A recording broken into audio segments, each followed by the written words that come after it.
Good morning. We are on part 2 of our coverage of the Christmas story. We're just covering different aspects of the Christmas story. We're looking at it from different spaces, and sometimes that are often maybe overlooked or not taught as much about the Christmas story. So we're just kind of taking some back steps and going in before the birth of Christ and looking at some things that were occurring and during that time. So yesterday we covered the genealogy of Jesus from the time of Abraham until the time of the birth of Christ to Joseph. And so we are looking today at Luke chapter 1, and we're going to read about a story that occurs before the angel goes to Mary to let her know that she will conceive a child and shall call his name Jesus. Before we get to that part, we're going to read about an angel who also appeared to someone else. And so we're going to be here in Luke chapter 1, and we're going to read verses 5 down through verse 25. It says, "There was in the days of Herod, the king of Judah, a certain priest named Zacharias of the course of Abiah, and his wife of the daughters of Aaron, and her name was Elizabeth. And they were both righteous before God, walking in all the commandments and ordinances of the Lord blameless. And they had no child, because that Elizabeth was barren, and they both were now well stricken in years." So we have this elderly couple who has not had a child yet. Their names are Zacharias and Elizabeth. And it tells us that they were right before God. It says there in verse 6, they were both righteous before God. And so, and Zacharias is also a priest. So let's look here at verse 8. "And it came to pass that while he executed the priest's office before God in the order of his course, according to the custom of the priest's office, his lot was to burn incense when he went into the temple of the Lord. And the whole multitude of the people were praying without at the time of incense. And there appeared unto him an angel of the Lord standing on the right side of the altar of incense." So the priest, Zacharias, has gone in to burn this incense. He's in the temple. The people are without, and they are all in prayer. This was a custom of theirs. This was a way that they were showing their faith in God and in his word. And being his people, they wanted to practice different things that were right for them to do at this time. This is before Jesus. And so they were there, and he was inside, and Zacharias, and this angel appears unto him. And the angel is standing at the right side of the altar of incense. Verse 12, it says, "And when Zacharias saw him," he knew it was a male angel, "he was troubled, and fear fell upon him. But the angel said unto him, Fear not, Zacharias, for thy prayer is heard, and thy wife Elizabeth shall bear thee a son, and thou shalt call his name John." And so right away, Zacharias is fearful, although he's in the temple of God and he has gone to burn incense and he sees an angel. He actually gets, he is troubled. He gets to, afraid. This is a weakness of his faith at this time. And so let's hear what happens. So the angel has told him, though, also that his wife is going to conceive now, and that she's going to bear a son, and they're going to call him John. "And thou shalt have joy and gladness, and many shall rejoice at his birth. For he shall be great in the sight of the Lord, and shall drink neither wine nor strong drink. And he shall be filled with the Holy Ghost, even from his mother's womb." So God, the presence of God, the Holy Ghost is already with John at his mother's womb. So at conception. And it tells, the angel tells Zacharias that that John is going to be great in the sight of the Lord. Now, this is prophetic. This is prophecy being fulfilled.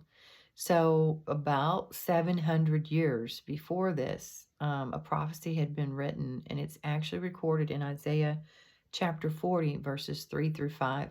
about a voice of one crying out in the wilderness. This is prophetic about John.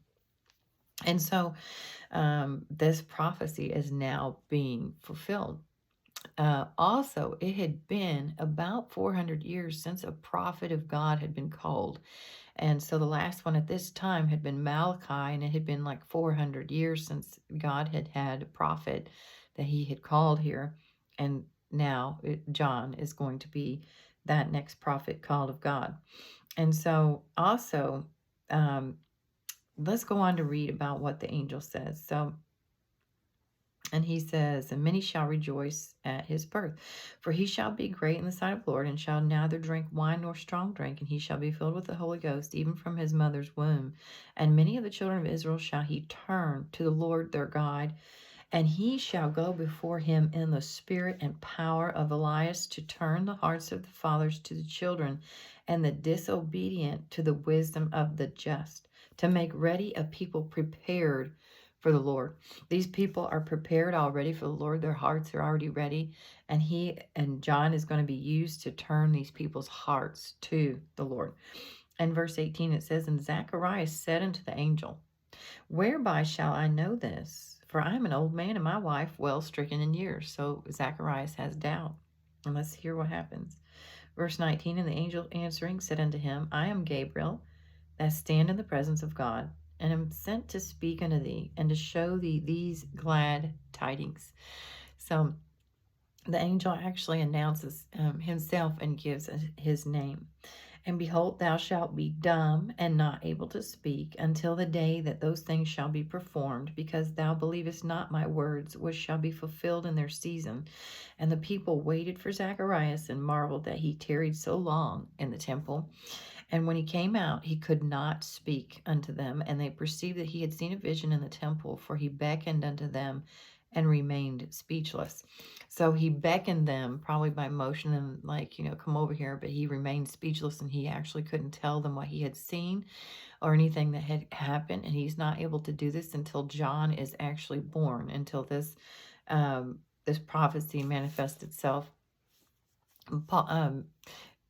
Zacharias is not able to speak, and the angel had told him it was because of his doubt that he wasn't going to be able to speak for this time.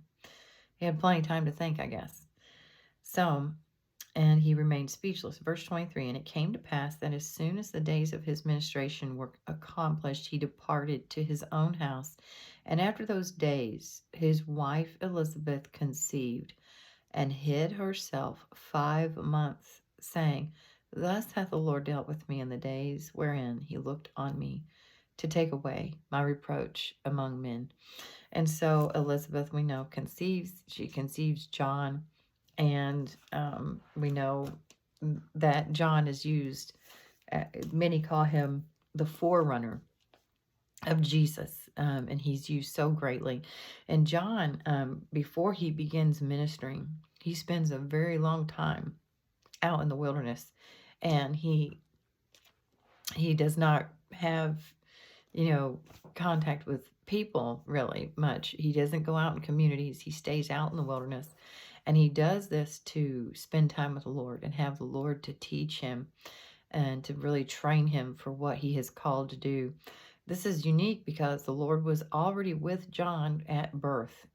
His spirit was already there with him because God had called him specifically for this purpose, and that John takes all this time to basically get close to the Lord and spend time with the Lord, and get ready and get prepared to go out in his flesh, but in the power of the Spirit of the living God inside of him, to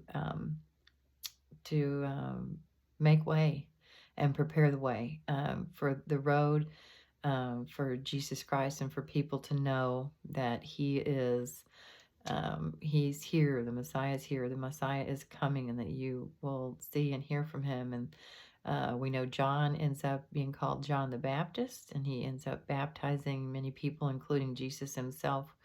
And so he's used greatly of the Lord, just as prophecy said, to convert people to the truth and the saving knowledge of Jesus Christ. So I hope that you've enjoyed this part of the Christmas story. This is part of the story of the birth of Christ, and we're just backing up and looking at different pieces. Lord willing, tomorrow we'll be back with another part 3 of our study. But God bless you all and have a lovely day.